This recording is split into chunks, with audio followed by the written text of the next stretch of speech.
আসসালামু আলাইকুম। আপনারা কি পোল্যান্ড আসার জন্য অনেক দিন ধরে অ্যাপয়েন্টমেন্টের অপেক্ষায় আছেন? ওয়ার্ক পারমিট আছে, স্টুডেন্ট ভিসার প্রস্তুতি আছে, কিন্তু অ্যাপয়েন্টমেন্টের জন্য বসে আছেন। তাহলে আজকের ভিডিওটি আপনার জন্য খুবই গুরুত্বপূর্ণ হতে যাচ্ছে।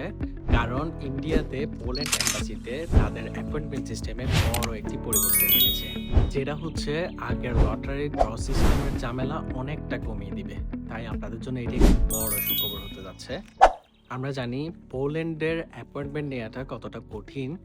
মাসের পর মাস অপেক্ষা করো অ্যাপয়েন্টমেন্ট পেতাম না, যেটা লটারি ড্র সিস্টেম ছিল। তারপর হচ্ছে ইন্ডিয়ান ভিসা করার পরে ভিসার মেয়াদ চলে যেত বা অনেক ঝামেলা পোহাতে হতো। কিন্তু বর্তমানে এটা কিন্তু টোটালি আর ঝামেলা পোহানোর দরকার নেই। এখন আসি মূল কথায়। পোল্যান্ড এম্বাসি তাদের অ্যাপয়েন্টমেন্টে নতুন একটা সিস্টেম চালু করেছে, যেটা হচ্ছে অনেকটুকু ঝামেলা কমিয়ে দিচ্ছে। এর জন্য প্রথমে আপনাদের যে কাজটা করতে হবে সেটা হচ্ছে ফার্স্ট অফ অল আপনারা ইন্ডিয়ান ডাবল এন্ট্রি ভিসা করে নেবেন। ইন্ডিয়ান ডাবল এন্ট্রি ভিসা করে নেওয়ার পরেই আপনারা অ্যাপয়েন্টমেন্টের জন্য আবেদন করতে পারবেন। So Indian double entry visa যদি আপনাদের হয়ে যায় তাহলে আপনারা পোল্যান্ড এম্বাসিতে অ্যাপয়েন্টমেন্টের জন্য অ্যাপ্লিকেশন করবেন। অ্যাপ্লিকেশন করার 2 দিনের মধ্যেই আপনার কাছে কিন্তু একটা কনফার্মেশন মেল চলে আসবে। এটা হচ্ছে আপনার কাছে খুব ইজি প্রসেসে সাথে সাথেও চলে আসতে পারে।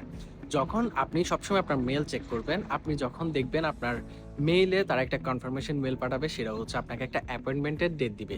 সেটা হতে পারে 10 দিন বা 15 দিনের ভিতরে, 1 সপ্তাহের ভিতরেও দিয়ে দেয় অথবা হচ্ছে 15 দিনের ভিতরে। যদি কোনো তাদের ঝামেলা থাকে তাহলে হচ্ছে সেটা 20 দিন যেতে পারে। কিন্তু 15 দিনের ভিতরে আপনারা অ্যাপয়েন্টমেন্ট পেয়ে যাবেন। অ্যাপয়েন্টমেন্ট যখন আপনাদেরকে অ্যাপয়েন্টমেন্টের ডেট দিয়ে দিবে, এরপরে হচ্ছে আপনাদেরকে মেইলে আপনাদেরকে কনফার্ম করে নিতে হবে। আবার যদি কনফার্ম না করেন তাহলে হচ্ছে আপনার এই স্লটটা অন্য কেউ পেয়ে যাবে। সো আপনি সাথে সাথে মেল চেক করার পরে যে ডেট পাবেন, আপনাকে মেলে যে ডেট জানিয়ে দেওয়া হবে, সো এই ডেটটা আপনি কনফার্ম করে নেবেন এবং কনফার্ম করার সাথে সাথেই আপনার অ্যাপয়েন্টমেন্ট বুক হয়ে যাবে। এই নতুন অ্যাপয়েন্টমেন্ট সিস্টেমের বড় সুবিধা হলো আপনারা লটারি সিস্টেমের জন্য মাসের পর মাস অপেক্ষা করতে হবে না। আপনারা খুবই দ্রুত সময়ে ক্লিয়ার অ্যাপয়েন্টমেন্ট পেয়ে যাবেন। তবে এখানে যে বিষয়গুলো মাথায় রাখা দরকার, আপনার ইন্ডিয়ান ডাবল এন্ট্রি ভিসা অবশ্যই আগে করিয়ে নিতে হবে। নিয়মিত ইমেল চেক করবেন, তারপর হচ্ছে ইমেল আসার সাথে সাথে সাথে দেরি না করে অ্যাকসেপ্ট করে নেবেন। তো এই ছিল পোল্যান্ড এম্বাসির আপডেট। ভিডিওটি ভালো লাগলে অবশ্যই লাইক করে দিন এবং এই ধরনের আপডেট পেতে চাইলে চ্যানেলটি সাবস্ক্রাইব করে রাখুন। আর যদি কারো কোনো প্রশ্ন থাকে কমেন্টে জানান, অবশ্যই আমি সাথে সাথে রিপ্লাই দেওয়ার চেষ্টা করব। ধন্যবাদ সবাইকে, ভালো থাকবেন, আল্লাহ হাফেজ।